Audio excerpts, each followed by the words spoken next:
Welcome back. The primary aim of the Whistleblower Awards is to recognize and encourage individuals who expose unethical behavior while promoting ethical conduct, transparency and accountability within organizations and society as a whole. For more on this initiative, we're now joined by the chairperson of Public Interest South Africa, Tebogo Khaas, and he joins us now via our video link. Mr. Khaas, thank you so much for your time this evening here in SABC News. Let's start off here. Later this year, you will be holding the Whistleblowers Award. Tell us maybe, how did this award ceremony come about? Thank you for that question, Bali. Essentially, at the heart of the awards is to recognize men and women who stand up for the truth and expose wrongdoing in both the private sector and government. And that said, we also want to make sure that it is commonplace, or rather mainstream, that people speak up when they see something wrong without fear of repercussions or reprisals. Because we also know that in darkness, democracy doesn't thrive. So we seek to bring the light on wrongdoing and encourage people to actually speak up when they see things that are not going well. And it is very unfortunate that at some point, or sometimes, people pay the ultimate price with such conduct, which we deem noble. And of course, we just saw an insert before the break there by my colleague Hasina, talking about the life of Babita Deokaran, who also then paid the ultimate price, and that is her life. And maybe tell us more about, the role and the critical role that whistleblowers play. She unearthed, almost R1 billion worth of corruption at the Tembisa hospital. What makes their role so important in our society? Mbali, as it turns out, in fact, even R1 billion, it's just the tip of the iceberg.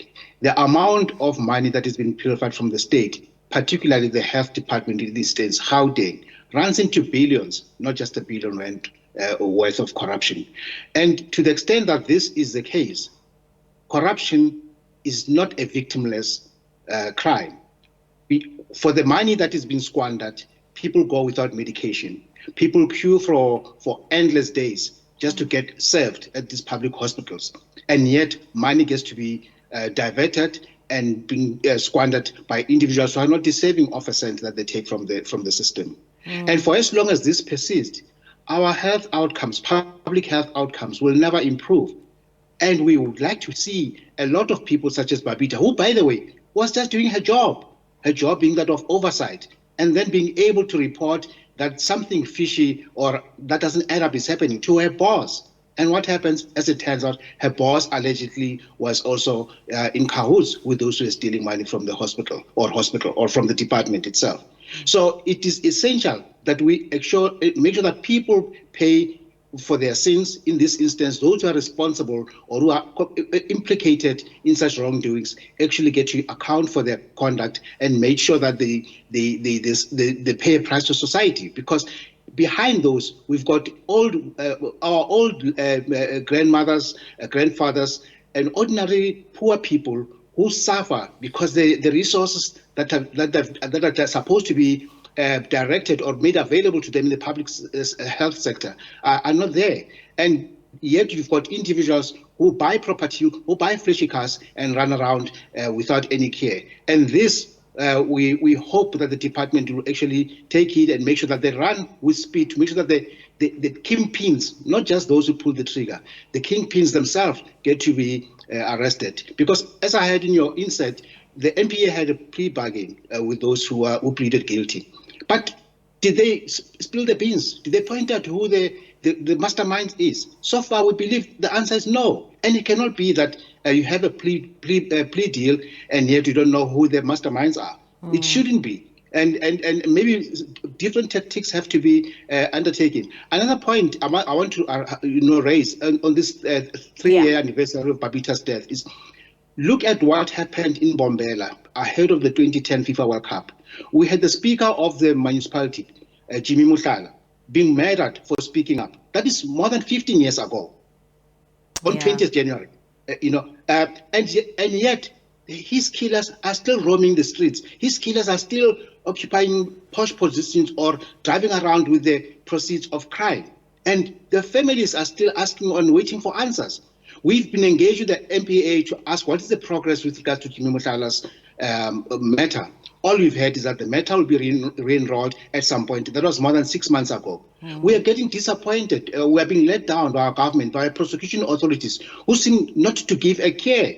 Who only what they do is just professional indifference on civil society's request or demand for answers on behalf of these fallen heroes. And Tebogo, I like the fact that you touch on, that issue, when it comes to, what goes into being a whistleblower. And, some people may face victimization, they may lose their jobs. I mean, we've seen this in the State Capture Commission of Inquiry. And also looking at that, I mean, I just also remember now that, the Chief Justice, Raymond Zondo, recently also weighing in when it comes to the protection of whistleblowers and perhaps even remunerating whistleblowers. When it comes to, the kind of dedication that we see from whistleblowers, how should they be compensated for putting their lives on the line to unearth corruption?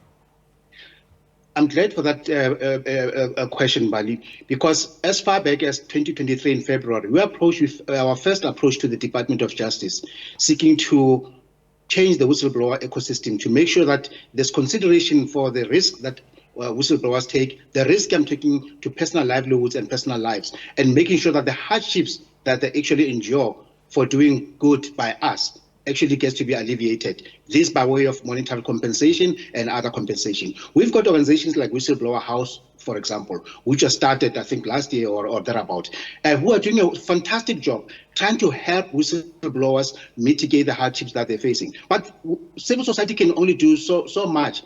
Government has got all the resources. The money that they're getting back from whistleblowing runs into billions. Why is it not a portion of that being set aside to make sure that the lives of whistleblowers get to be improved, making sure that they get security, they get the health care, mental health care, and other assistance that they need after blowing the whistles and being isolated by core workers or even society in some instances. And we're saying it cannot be that the whistleblowing ecosystem remains what it is today as it was 5 or 10 years ago. And to the extent that the Department of Justice, for example, did come up with a discussion document on changing the legal framework, legislative framework for whistleblowers, we say, what is happening? We've been waiting for a bill. We've been waiting for a bill since last year when we responded to the discussion document. The bill is nowhere to be found. We need a bill that will then be turned into a law, whereupon we know that whistleblowers get proper protection and compensation. Already other jurisdictions like the USA, for example,